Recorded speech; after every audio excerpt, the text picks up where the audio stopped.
अंगूर अड्डा बॉर्डर बंद है, तोरखम बॉर्डर बंद है, चमन बॉर्डर बंद है, बायलैटरल ट्रेड एक्टिविटीज मनसूख कर दी गई हैं after several nights of deadly clashes. हम ये देख रहे हैं कि एक सीज फायर तक तो हम आ गए हैं, बट ये देरपा होगा। ये इधर से आगे कौन कौन से इंटरनेशनल एक्टर्स को किरदार अदा करना पड़ेगा, एंड विल अफगान तालिबान हुकूमत finally start taking Pakistan seriously. हमारे साथ सीनियर सहाफ़ी इफ्तिखार फिरदौस मौजूद हैं।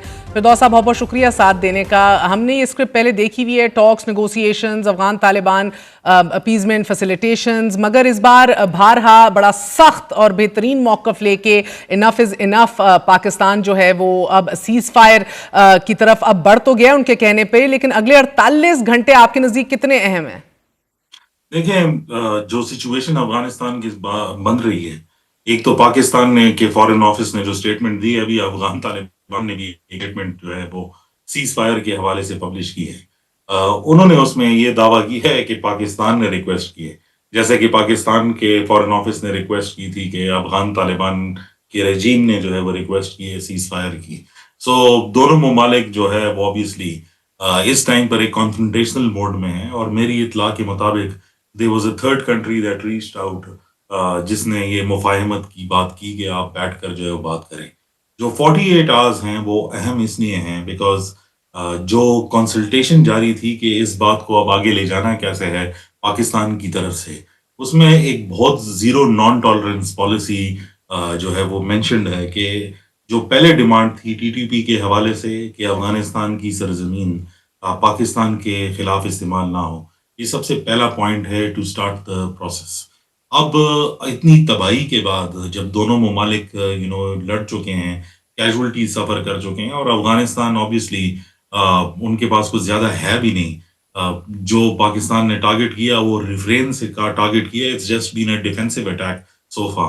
कोई इतना ज़्यादा अफगानिस्तान के अंदर जो है वो परफोरेट या इन्फिल्ट्रेट जो है वो नहीं किया, तब भी तबाही वहां पे हुई है। अब अगर सीज फायर के बाद जो है कंस्ट्रक्टिव और मीनिंगफुल बात होगी तो इसी पे बेस्ड होगी कि अफगानिस्तान की सरजमीन एक तो टीटीपी के लिए इस्तेमाल नहीं होगी, दूसरा अफगानिस्तान के अंदर जो भी हुकूमत होगी वो किसी की प्रॉक्सी नहीं बनेगी, and that is a very clear indication towards के जो इंडिया का विजिट था और वहां पे जो स्ट्रेटेजिक मैसेजिंग जो है वो की गई पाकिस्तान के हवाले से, और सारे उन पॉइंट्स के ऊपर जो है वो बात की गई जो पाकिस्तान के लिए कंटेंशियस है और इस्लामाबाद में एंग्जाइटी जो है वो पैदा करता है।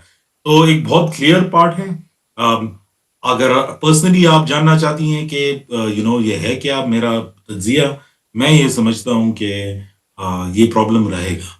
शायद इसका मैग्नानिमिटी या स्कोप इतना बड़ा नहीं होगा कि सारे बॉर्डर्स के ऊपर होगी ये प्रॉब्लम, लेकिन बॉर्डर्स जो हैं उसके ऊपर जब तक अफगान तालिबान की हुकूमत रहेगी तो ये एक बम्पी राइड होगा इस रिलेशनशिप के लिए। मुझे नहीं लगता कि ये सिचुएशन इतनी जल्दी जो है वो नॉर्मलाइज हो। सो फिरदौस, हमने तालिबान से एंगेजमेंट के हवाले से तो भारतीय शिफ्ट देखा है, and of course it seems to be motivated in several factors, enemy of my enemy, दुश्मन का दुश्मन मेरा दोस्त being the biggest one of course, लेकिन तालिबान अपनी डिप्लोमेटिक आइसोलेशन भी खत्म करना चाहते हैं, लेजिटिमेसी स्ट्रेंथन करना चाहते हैं। ऑल दैट असाइड, भारत का फैसला कितना रूटेड है पाकिस्तान को गैर मुस्तहकम करने में?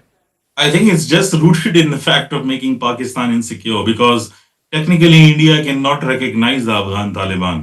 The Russians could do that, वो कर सकते हैं, क्योंकि रूसी जो है उनके ऊपर इतने ज़्यादा sanctions हैं और उनकी इकोनॉमी जो है वो यूएस डिपेंडेंट नहीं है, इसलिए वो कर सकते हैं। उनको और sanctions लगाने से कोई फर्क जो है वो नहीं पड़ेगा।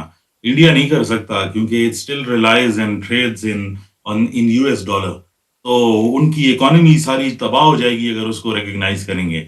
जो टैक्टिकली उन्होंने अपनी जो एम्बेसी है उसको अब एक फुल ग्रेड एम्बेसी के तौर पर जो है वो शिफ्ट किया है, दैट इज समथिंग जो डिप्लोमेटिक नॉर्म्स के अंदर है। अब वो अफगानिस्तान के अंदर करते क्या है, so they will not be officially trying to do many things, it will all be grey area operations, and we know that way those grey area operations will be compassing towards, वो पाकिस्तान के ऊपर ही जो है वो आएंगे। आपने एक सवाल ये भी पूछा था कि क्या अफगानिस्तान की कैपेसिटी है वो ये काम करने को रोकने की, वो गारंटी दे के रोक सके।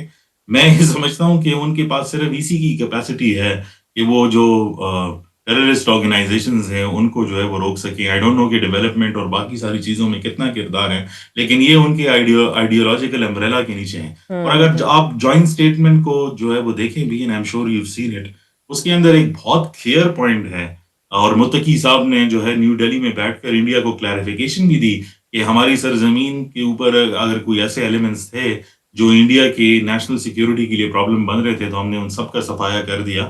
جوائنٹ اسٹیٹمنٹ میں بھی یہ بات لکھی کہ ہم گارنٹی کرتے ہیں کہ ایسا آگے جو ہے وہ نہیں ہوگا.